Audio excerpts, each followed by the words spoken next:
وَلَقَدْ يَسَّرْنَا الْقُرْآنَ لِلذِّكْرِ فَهَلْ مِن مُّدَّكِرٍ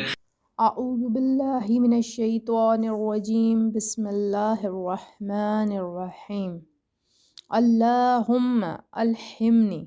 رشدی واعذنی من شر نفسی۔ ترجمہ: اے اللہ مجھے میری سمجھ بوجھ الہام کر دے اور مجھے میرے نفس کی برائی سے بچا۔ اب ہم نے کرنی ہے آیت نمبر 174 سورہ بقرہ۔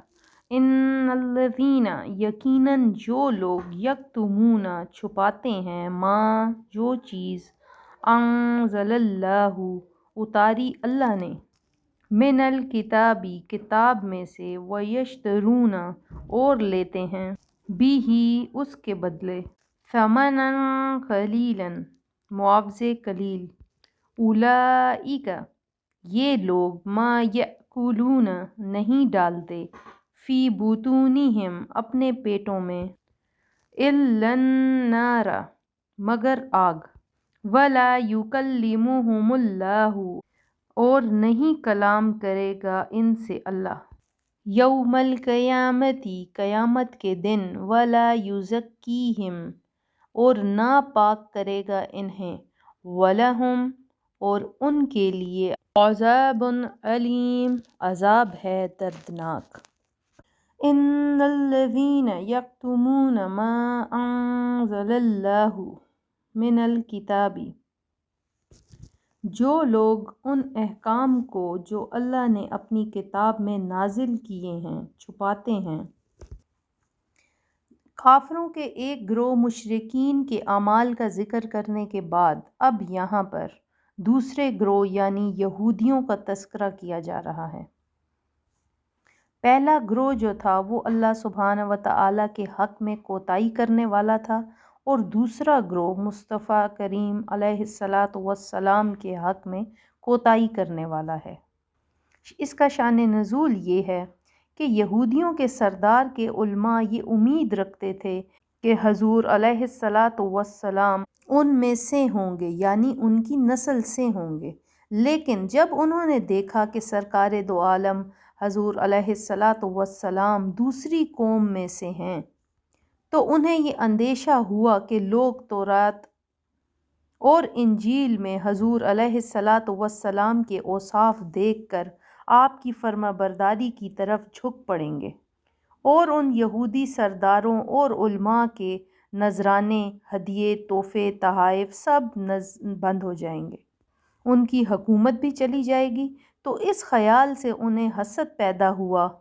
اور تورات و انجیل میں حضور علیہ الصلاۃ والسلام کی جو صفات موجود تھیں اور نبوت کی جو نشانیاں ان میں موجود تھیں وہ انہوں نے چھپا دیں۔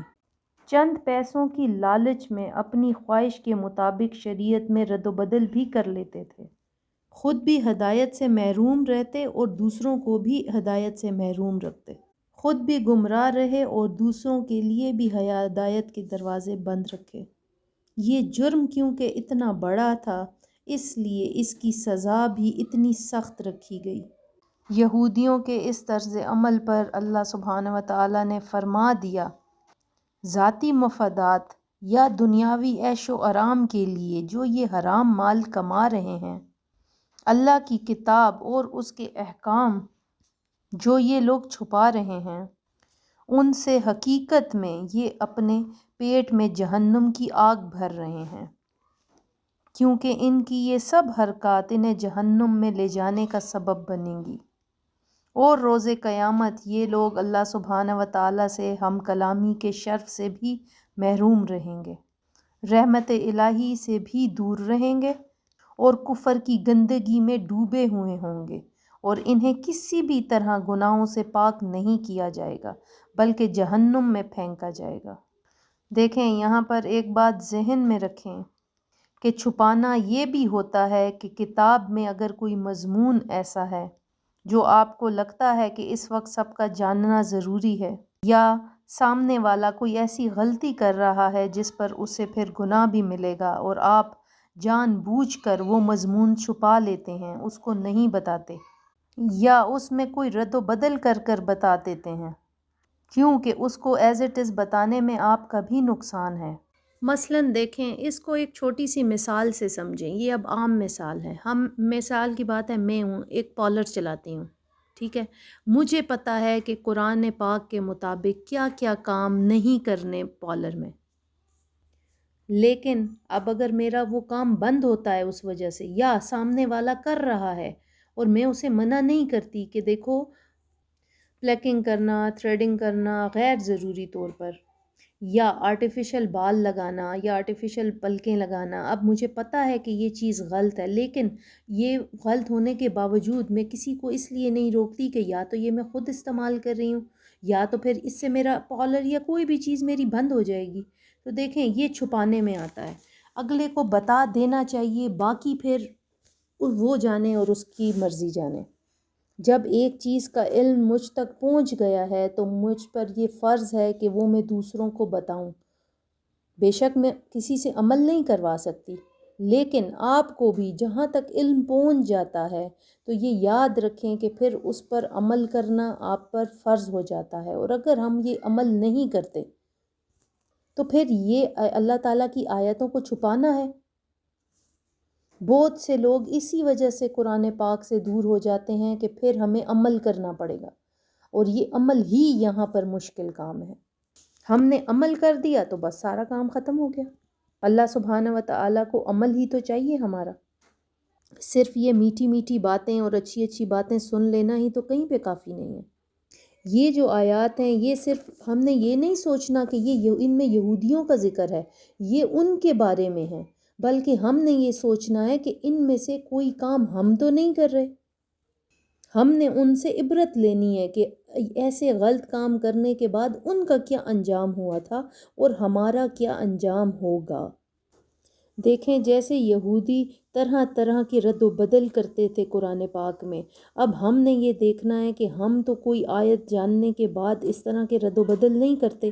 قرآن پڑھ کر توحید الہی کی غلط تشریح تو نہیں کرتے، شان مصطفیٰ بیان کرنے میں بخل سے کام تو نہیں لیتے، آیات کو اس بارے میں چھپاتے تو نہیں ہیں، پردے کی آیات کو، سود کی آیات کو چھپانا یا ان کے معنی بدلنا، کیونکہ دیکھیں یہ سب اس قسم کے ٹاپک ہیں کہ ہم سب کا کہیں نہ کہیں واسطہ پڑتا ہے، ہم سب کا کہیں نہ کہیں بینک سے لون لینے کے ساتھ واسطہ پڑتا ہے، ہم سب کا کہیں نہ کہیں سود میں قرض لینے کے ساتھ واسطہ پڑتا ہے۔ تو ان سب احکامات کو جاننا عام زندگی گزارنے کے لیے نہایت ضروری ہے۔ دعا صرف یہ کیا کریں کہ یا اللہ ہمیں عمل کرنے والا بنا دے، کیوں کہ صرف سننا کافی نہیں ہے، عمل سب سے بڑی چیز ہے جو ہم میں بہت شدید کمی ہے جس کی۔